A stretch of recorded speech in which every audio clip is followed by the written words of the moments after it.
Hola queridos hermanos y amigos, hoy vamos a hablar de un tema bastante especial. Hoy trataremos acerca del Espíritu de verdad. Vamos a pedir que sea Dios quien nos dirija en esta oportunidad. Oremos. Padre nuestro que estás en los cielos, santificado sea tu nombre. Padre, suplicamos tu dirección, tu iluminación, puedas hablar a nuestra mente y corazón y puedas dirigirnos. Que este mensaje, Señor, salte para vida eterna y para alegría y gozo de tu pueblo que clama y gime por las abominaciones de este mundo, de esta tierra. Acompáñanos, te lo suplicamos en el nombre de Jesús. Amén.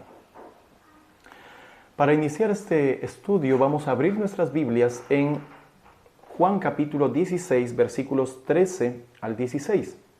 Pero cuando el Espíritu de verdad venga, Él os guiará a toda verdad, porque no hablará de sí mismo, sino que hablará todo lo que oyere, y os hará saber las cosas que han de venir, y me glorificará, porque tomará de lo mío, y os lo hará saber.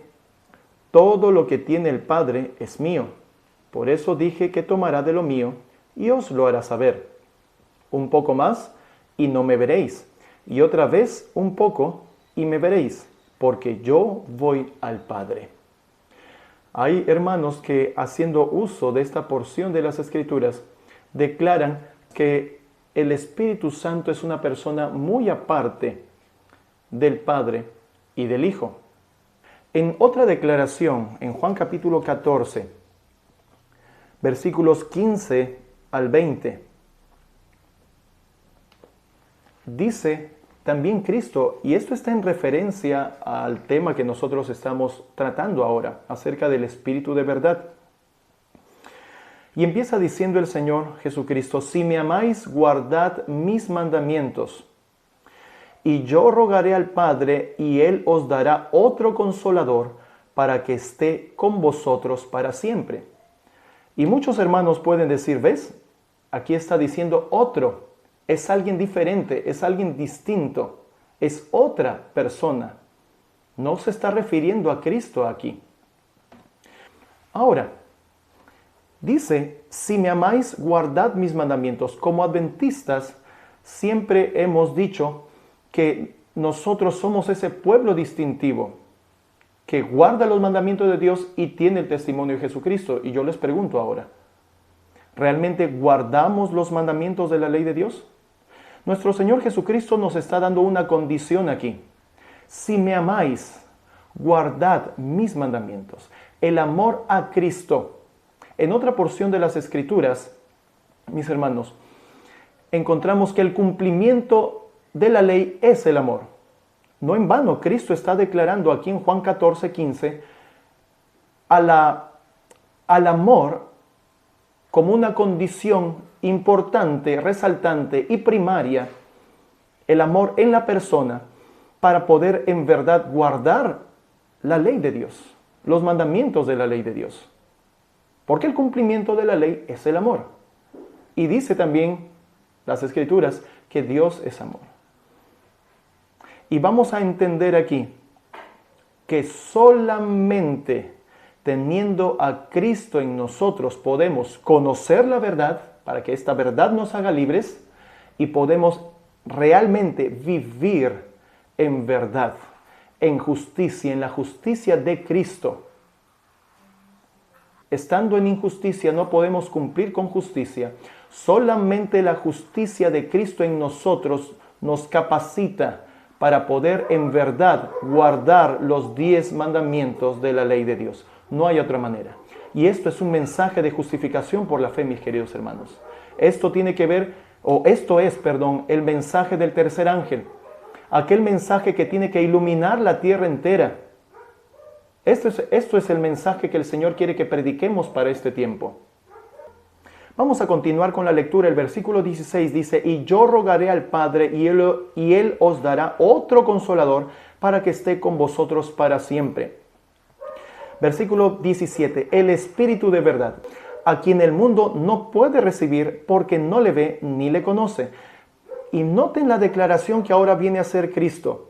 pero vosotros le conocéis porque mora con vosotros y estará en vosotros. Y yo les pregunto ahora, ¿quién moraba con los discípulos en ese momento?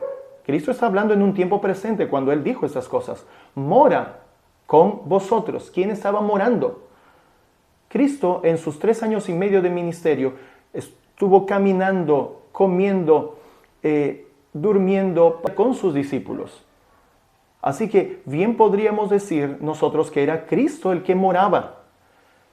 Y no nos equivocamos al decir esto, puesto que vamos a presentar también citas del Espíritu de Profecía que confirman que el Espíritu de verdad era Cristo mismo. Este Espíritu que el mundo no puede ver ni le conoce, pero que moraba en ese momento con los discípulos. Y no termina allí la declaración, sino que estará en vosotros. Y esto, mis queridos hermanos, en referencia a la promesa que estaba haciendo Cristo, de que el Espíritu Santo iba a venir. Ese otro consolador, como le llama aquí Cristo mismo. Y el versículo 18 dice, no os dejaré huérfanos, vendré a vosotros. Y esta declaración está como para confirmar lo que Cristo acababa de decir de la parte final del versículo 17. Cristo era aquel que iba a venir a ellos. Así que Él estaba anunciando, tanto en Juan capítulo 16, los versículos que hemos leído, como en Juan capítulo 14, que Él se iba a ir e iba a venir a ellos para que pueda habitar en ellos. Versículo 19. Todavía un poco y el mundo no me verá más, pero vosotros me veréis porque yo vivo, vosotros también viviréis. En aquel día, y aquí hay un punto especial, mis queridos hermanos, que yo les dejo ahora para que ustedes puedan analizar. ¿A qué día se estará refiriendo aquí? En aquel día vosotros conoceréis que yo estoy en mi Padre y vosotros en mí y yo en vosotros. Y dice más el versículo 21, voy a agregar unos versículos más. El que tiene mis mandamientos y los guarda, este es el que me ama. Cristo está confirmando lo que dijo en el versículo 15. ¿Recuerdan? Si me amáis, guardad mis mandamientos. Versículo 21, el que tiene mis mandamientos y los guarda, este es el que me ama. Y el que me ama será amado por mi Padre, y yo le amaré y me manifestaré a él. Me manifestaré a él. Esta manifestación de nuestro Señor Jesucristo para el tiempo de los discípulos la encontramos en Hechos capítulo 2. En Hechos capítulo 2, y si buscan el versículo 33, allí van a encontrar una referencia grande, y se los dejo para el estudio que les dije acerca de la declaración de Cristo en aquel día, del versículo 20.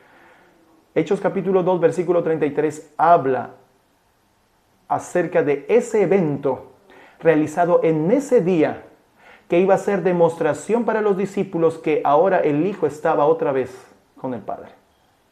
Esto es maravilloso, porque esto es una promesa, y lo dice el texto, Hechos 2:33, es una promesa que el Padre le había hecho a Cristo. Y dice, volvemos al versículo 21, me manifestaré a él. En la predicación que Pedro hace en Hechos capítulo 2, explicando lo que había acontecido en el aposento alto, y mucha gente se juntó ahí alrededor, y así el Señor estaba permitiendo, dando oportunidad para que Pedro y los discípulos puedan exponer y dar testimonio de lo que había acontecido. Pedro explica que esto era el cumplimiento de todo lo que Cristo les había dicho, de todo lo que el Antiguo Testamento mencionaba, y el cumplimiento de la promesa que Cristo les había hecho. Esta era la manifestación de Cristo en sus vidas. Y voy a ser más directo, el derramamiento del Espíritu Santo. El versículo 22, Judas, no el Iscariote, le dice algo a Cristo y dice, Señor, ¿cómo es que te manifestarás a nosotros y no al mundo? Jesús le respondió, si alguno me ama, mis palabras guardará y mi Padre le amará. Y vendremos a él y haremos morada con él. Maravilloso. Versículo 24. El que no me ama, no guarda mis palabras, y las palabras que habéis oído no es mía, sino del Padre que me envió. ¿Cuántas cosas está declarando nuestro Señor Jesucristo aquí? Cosas importantes que cobran fuerza para el tiempo que nosotros estamos viviendo. Estamos en las proximerías del derramamiento segundo del Espíritu Santo, de la lluvia tardía. Aquella lluvia que debe madurar el fruto del Espíritu en nuestras vidas. Y el derramamiento del Espíritu Santo está en relación a la manifestación de Cristo en nosotros. Por eso Él dijo, voy y vendré a ustedes. Esto es tremendo. Pero vamos a resaltar y vamos a, en cierta manera, a ayudar a poder comprender, no con palabras de hombre, sino con palabras inspiradas. Porque aquí la palabra de Dios hablaba del Espíritu de verdad. El Espíritu Santo es el Espíritu de verdad. Y eso nosotros lo hemos entendido. Permítame leer lo que dice Manuscript Releases, volumen 12, página 260, el párrafo 1. Y dice, y yo rogaré al Padre y os dará otro consolador, tal y cual lo dicen las Escrituras, para que esté con vosotros para siempre, aún el Espíritu de verdad, al quien el mundo no puede recibir, porque no le ve ni le conoce. Pero vosotros le conocéis porque mora con vosotros y estará en vosotros. Esto es parte del texto que hemos leído, así que esta cita escrita por Elena de White está en contexto con lo que estamos nosotros presentando. Y continúa la cita. Cristo estaba a punto de partir a su hogar en los atrios celestiales, pero Él aseguró a sus discípulos que les enviaría otro consolador. Y nuevamente hace énfasis a ese otro consolador, quien estaría con ellos para siempre. Todos los que creen en Cristo pueden confiar implícitamente en la guía de este consolador. Y ahora, para aclarar el punto primero, luego vamos a aclarar el asunto del otro consolador. Ya hemos visto las declaraciones en la Biblia y el Espíritu de Profecía acerca del otro consolador. Pero ahora vamos a presentar unas citas para aclarar la parte del Espíritu de verdad. Y termina la cita diciendo, Él es el Espíritu de la verdad, pero el mundo no puede discernir ni recibir esta verdad. Algunos pueden decir, claro, se refiere al Consolador, y el Consolador es el Espíritu Santo. Pero en contexto también estaba hablando de nuestro Señor Jesucristo. Así que vamos a dejar esa cita allí. Vamos a mostrar otra cita más. Pero recuerden, dice Elena de White, Él es el Espíritu de la verdad. Vamos a dejar que la misma autora, en otras citas más, nos declare quién es el Espíritu de verdad. La revista Southern Review, el 25 de octubre de 1898, Elena de White escribió lo siguiente. El Espíritu Santo está constantemente trabajando, enseñando, recordando, testificando, viniendo al alma como el divino consolador, convenciendo de pecado como asignado juez y guía. Cristo era el Espíritu de verdad. Alabado sea el Señor. Está escrito. Volviendo o recordando la cita anterior, Él es el Espíritu de verdad. Y yo les mencioné, estaba hablando en contexto de Cristo. Así que vayamos relacionando lo que hemos leído del texto bíblico con lo que ahora el Espíritu Santo que inspiró, el Espíritu de Profecía que inspiró a la sierva del Señor, estaba de igual manera resaltando. Cristo era el Espíritu de verdad. Ahora, con esta declaración así, con este escrito está así, vamos a leer la cita de la Educación, página 120, párrafo 5. La Educación 120, párrafo 5. Pero cuando venga el Espíritu de verdad, Él os guiará a toda la verdad. Nuevamente, el Espíritu de verdad, Él os guiará a toda la verdad. ¿Quién es el Espíritu de verdad? Ya la sierva del Señor lo declaró. Era Cristo. Y dice, o continúa diciendo la cita, solamente mediante la ayuda de ese Espíritu que en el principio se movía sobre la faz de las aguas. Y nosotros nos detenemos un poquito aquí para poder resaltar este asunto. El Espíritu de verdad es el Espíritu Santo. Pero ahora dice Elena de White, en contexto a la declaración que sobre el Espíritu de verdad, menciona ella que solamente mediante la ayuda de ese Espíritu que en el principio se movía sobre la faz de las aguas, y juntamos esta misma declaración con la declaración que era Cristo mismo. Cristo era el Espíritu de verdad. Qué interesante. Vamos a analizar esto porque esta declaración del Espíritu que en el principio se movía sobre la faz de las aguas la encontramos en Génesis capítulo 1, versículo 1 al 2, y vamos a pasar a analizar también este versículo. Pero terminemos de leer la cita. A continuación, la sierva del Señor sigue dando declaraciones acerca de Cristo. Dice, de aquel verbo por quien todas las cosas fueron hechas, de aquella luz verdadera que alumbra a todo hombre, puede interpretarse correctamente el testimonio de la ciencia. Tan solo mediante su dirección pueden descubrirse sus verdades más profundas. Así que vamos a ver ahora, después de esta declaración, lo que dice Génesis, el capítulo 1, versículo 1 al 2. No nos olvidemos de todo lo que hemos leído hasta ahora, tanto de la Biblia como del espíritu de profecía. Y los textos que hemos visto de Juan capítulo 14 y Juan capítulo 16, donde comentamos, ¿no? Hay algunas personas que dicen que esto se refiere a que el Espíritu Santo es otro. Por eso dice que es otro consolador. El Espíritu de verdad es el Espíritu Santo.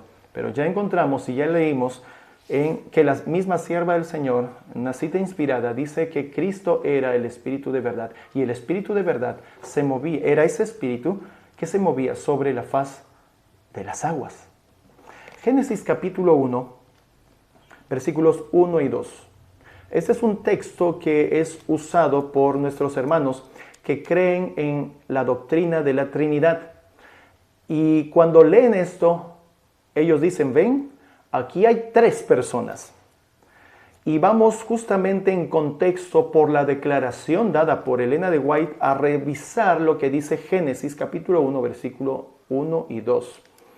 En el principio creó Dios el cielo y la tierra estaba desordenada y vacía, y las tinieblas estaban sobre la faz del abismo, y el Espíritu de Dios se movía sobre la faz de las aguas. Normalmente nuestros hermanos que creen en la doctrina de la Trinidad, ellos cuando ven este texto dicen, la palabra que aquí se traduce como Dios, pues es la palabra Elohim. El término Him es un término plural, así que está hablando más de una persona. Y en el versículo 2 habla acerca del Espíritu de Dios. Entonces ahí tenemos al Padre, al Hijo y al Espíritu Santo creando. A 3 seres o 3 personas creando. Esto, mis queridos hermanos, sin duda nos resulta interesante poder revisar. Porque la palabra de Dios tiene que ser escudriñada. Y no podemos nosotros guiarnos de manera superficial, de un estudio superficial o lectura superficial de las Escrituras. El Señor Jesucristo nos pidió, nos ordenó, escudriñad las Escrituras, porque en ellos sabéis que tenéis la vida eterna y estas son las que dan testimonio de mí, dijo Cristo. Así que vamos a escudriñar las Escrituras. ¿Será que realmente encontramos a 3 personas en la declaración que encontramos en el Génesis capítulo 1, versículo 1 al 2? Vamos a ver ahora el término Elohim. Y voy a presentarles una cita. Voy a dejar el link en la descripción para que puedan revisarla, puedan analizarla, es sacada del inglés. Y aquí, en esta página oficial de la Iglesia Adventista, comenta acerca de la palabra Elohim. Y dice, esta página oficial, la palabra ordinaria traducida por la palabra inglesa Dios en el Antiguo Testamento es Elohim, es la palabra hebrea. Aunque en forma plural, por lo general tiene un significado singular y lleva un verbo singular después de él, como en Génesis capítulo 1, versículo 1.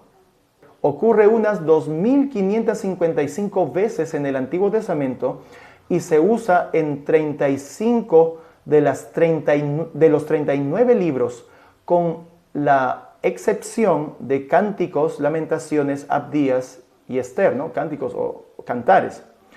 En todos los casos, excepto en 245, se refiere al único Dios vivo y verdadero que se reveló a Israel y reclamó su adoración y obediencia. ¿Necesitamos nosotros explicar más acerca de esto? Dice, se refiere al único Dios vivo. Y muchos dicen, pero allí están los tres, porque los tres son dioses, Dios Padre, Dios Hijo y Dios Espíritu Santo, y los tres son uno. Al mencionar Dios, y eso lo digo porque muchos me lo han manifestado así, cuando la Biblia dice Dios, son los tres. Mis hermanos, el término Elohim no habla de una pluralidad. Y lo está diciendo una página oficial de la Iglesia Adventista.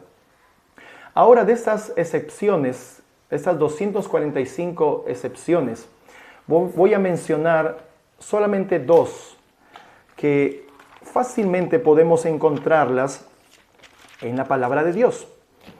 Cuando se utiliza el término Elohim, y esto lo doy como ejemplo, Éxodo capítulo 4, versículo 14.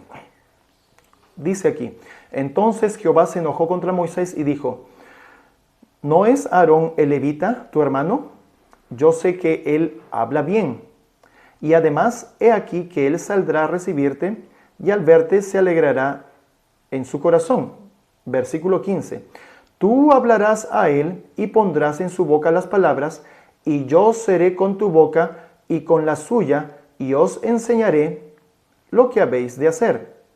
El 16. Y él hablará por ti al pueblo, y él te será a ti en lugar de boca, y tú serás para él en lugar de Dios. Cuando se menciona Dios aquí, se utiliza el término Elohim. Y está referente a la persona de Moisés. ¿Cuántas personas era Moisés?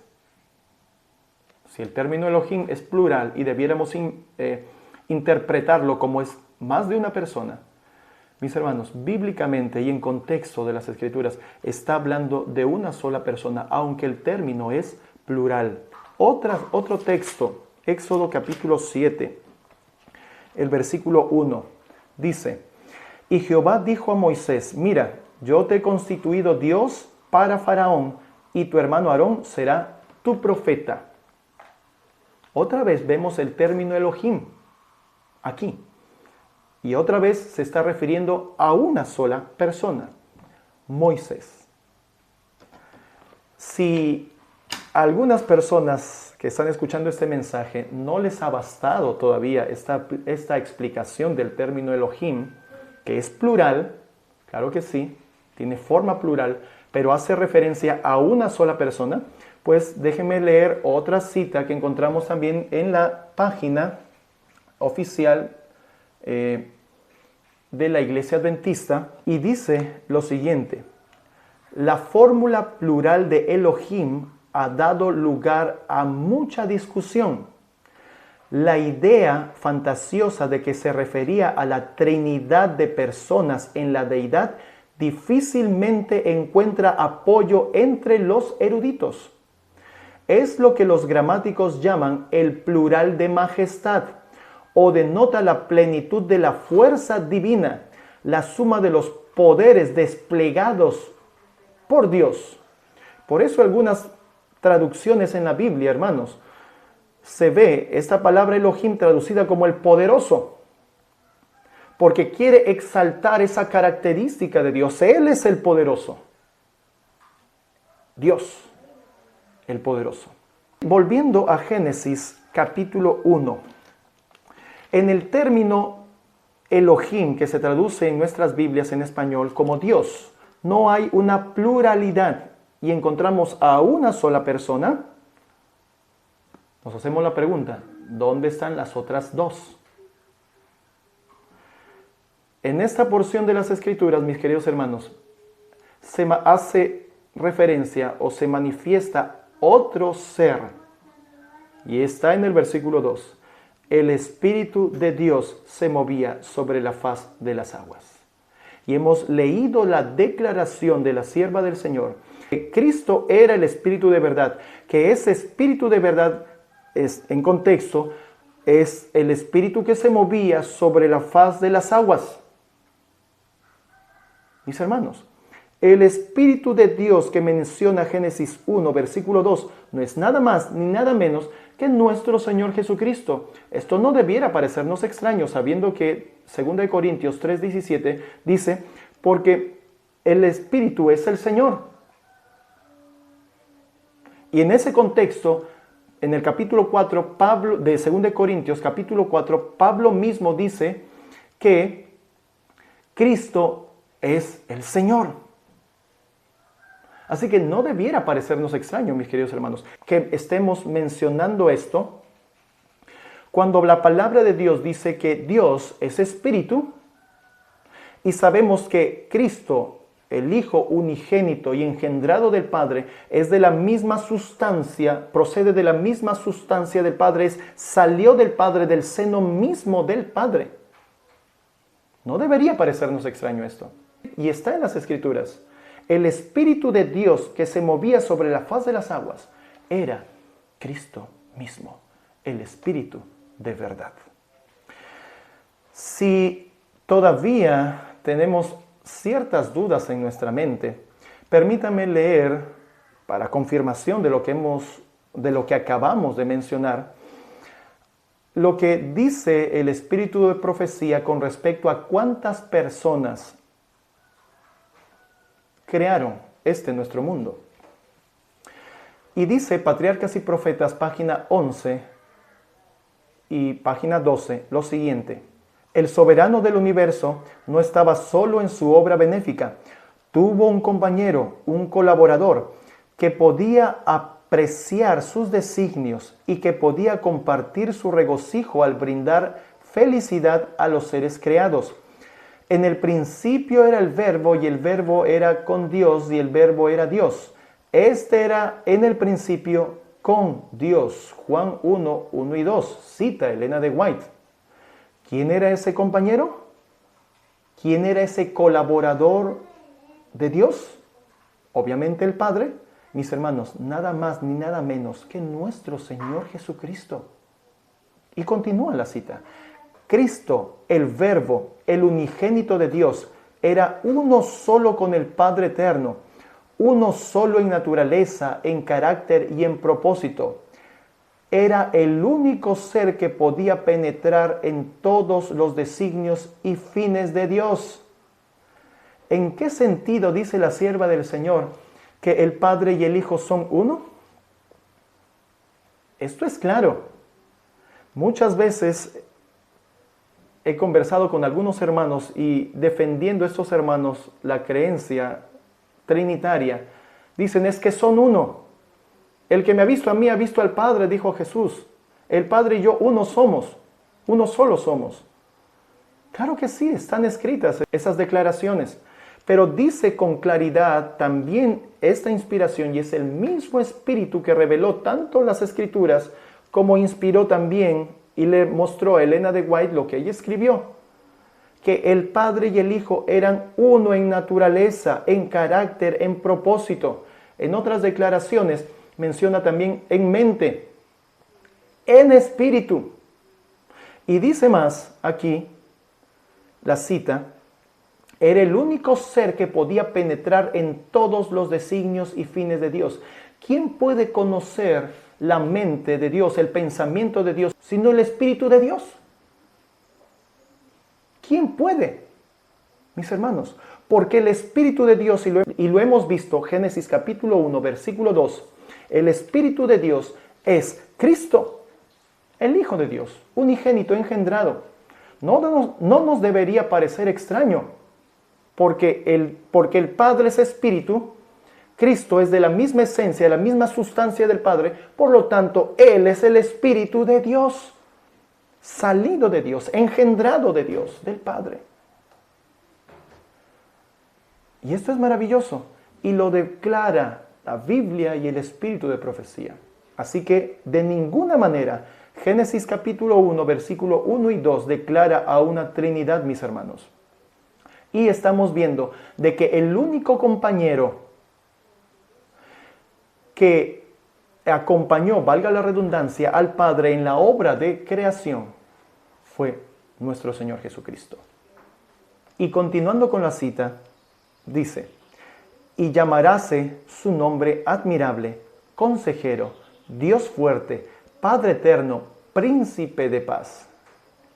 Y sus salidas son desde el principio, desde los días del siglo. Isaías 9, 6, Miqueas 5, 2. Y hay algunos hermanos que en ciertas ocasiones también me han dicho, ¿ves?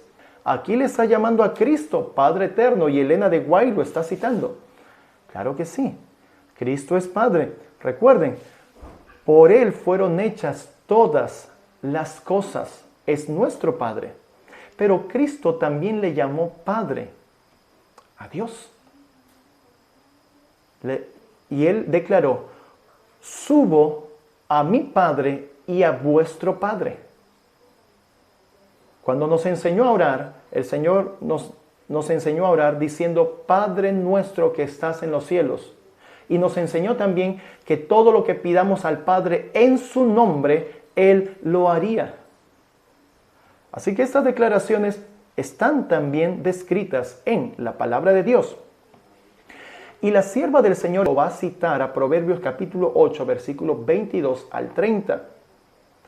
¿Qué dice Proverbios 8, 22 al 30? En el libro Patriarcas y Profetas no lo encontramos completo, pero yo les invito, por favor, lean el texto completo en sus casas. Proverbios 8, 22 al 30.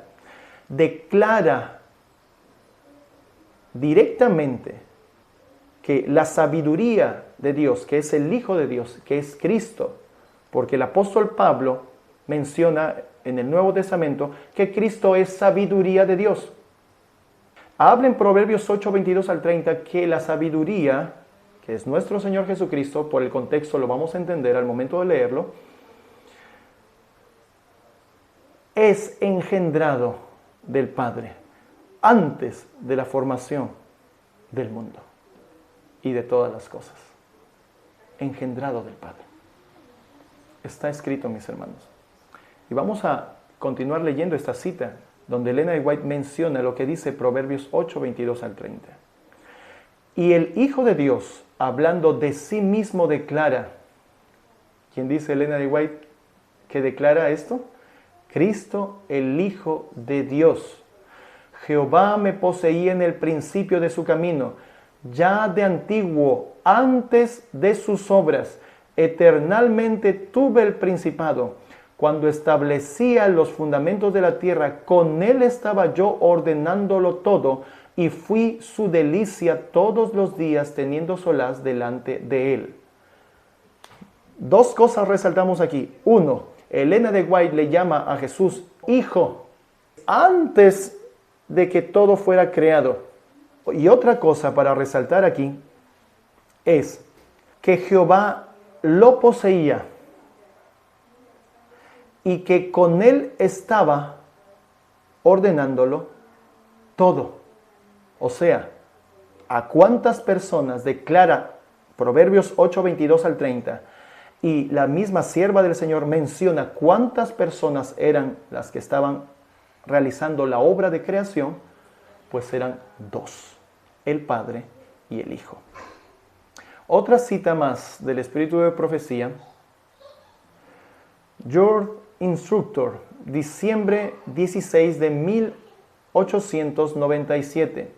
Dice lo siguiente: cuando los discípulos lo comprendieron, cuando su percepción se apoderó de la compasión divina de Dios, se dieron cuenta de que en cierto sentido los sufrimientos del Hijo eran los sufrimientos del Padre.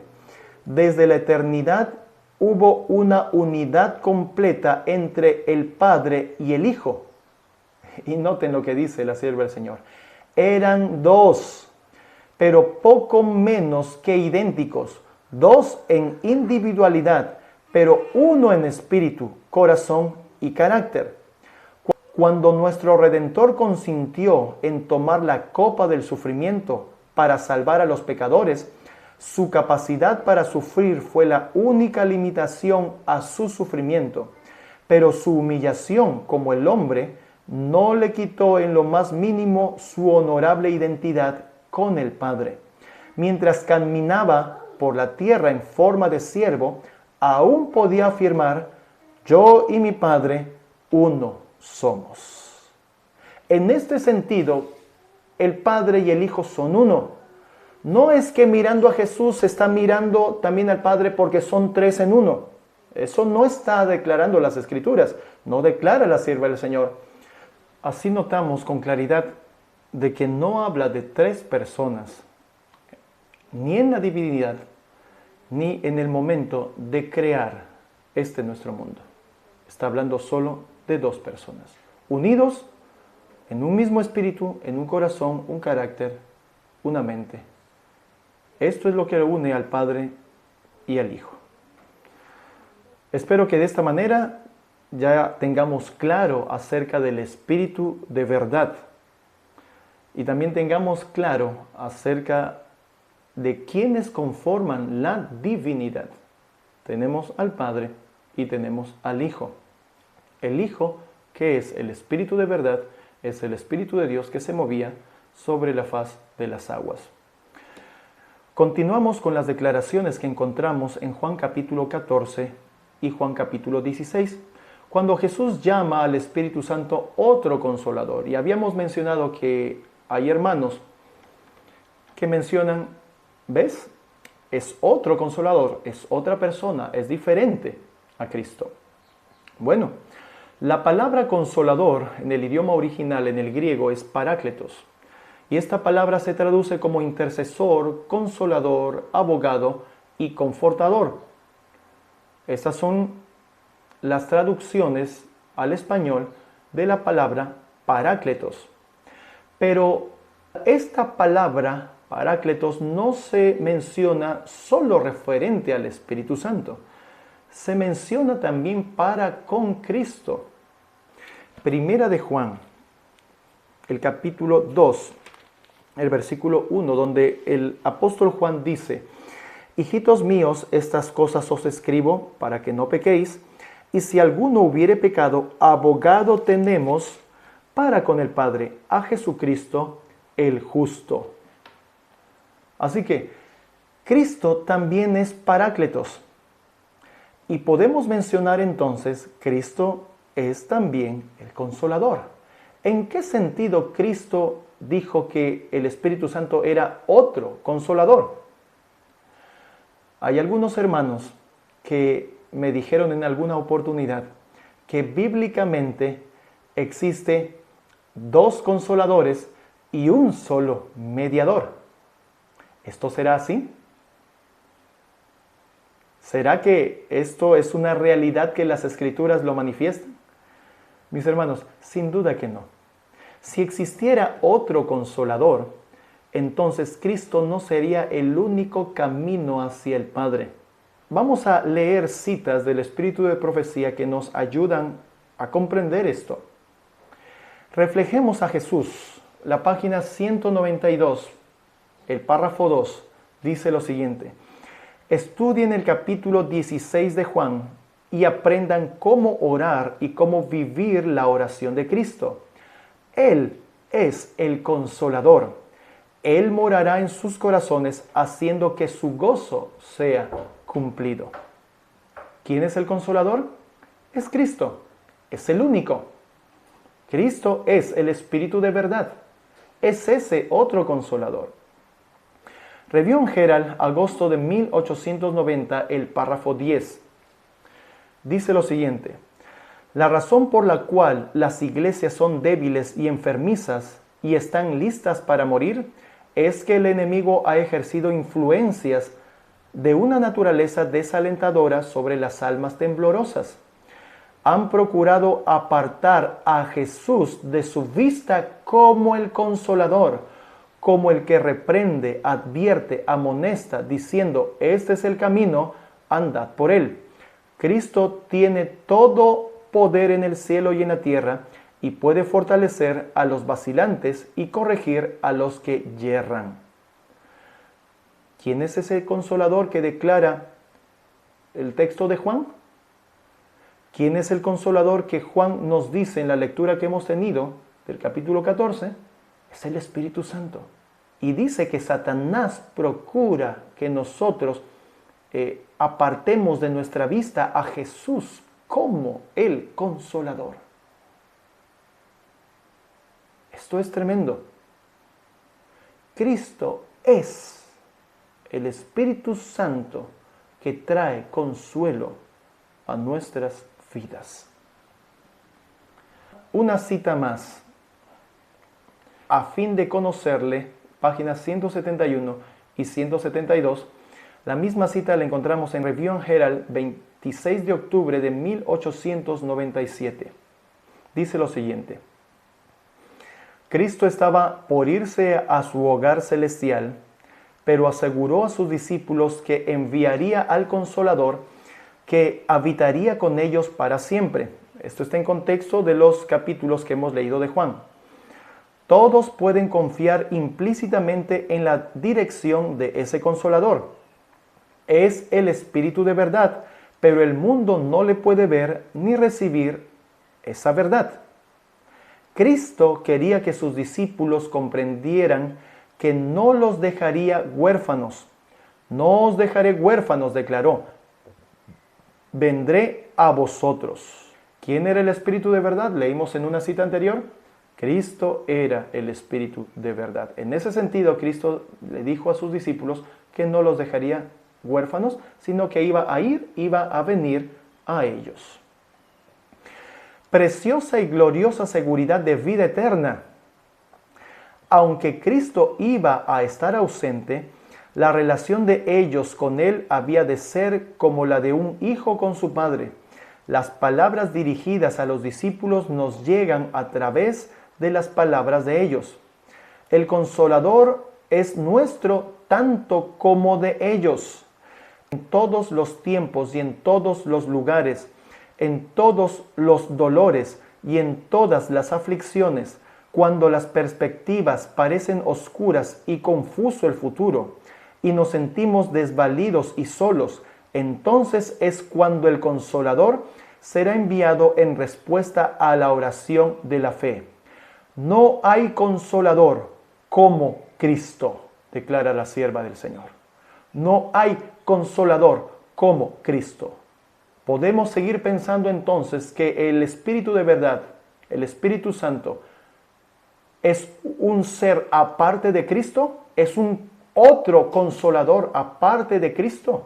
Mis hermanos, no hay consolador como Cristo, tan tierno y tan leal. Está conmovido por los sentimientos de nuestras debilidades. Su espíritu habla al corazón. Las circunstancias pueden separarnos de nuestros amigos. El amplio e inquieto océano puede agitarse entre nosotros y ellos. Aunque exista su sincera amistad, quizás no puedan demostrarla haciendo para nosotros lo que recibiríamos con gratitud, pero ninguna circunstancia ni distancia puede separarnos del Consolador celestial. Doquiera estemos, doquiera vayamos, siempre está allí. Alguien que está en el lugar de Cristo para actuar por Él, siempre está a nuestra diestra para dirigirnos palabras suaves y amables. Esto lo declara la sierva del Señor. No hay consolador como Cristo. Estas citas, mis hermanos, son bastante claras. Un escrito está, es algo revelado. Y yo les pido algo, queridos hermanos y hermanas.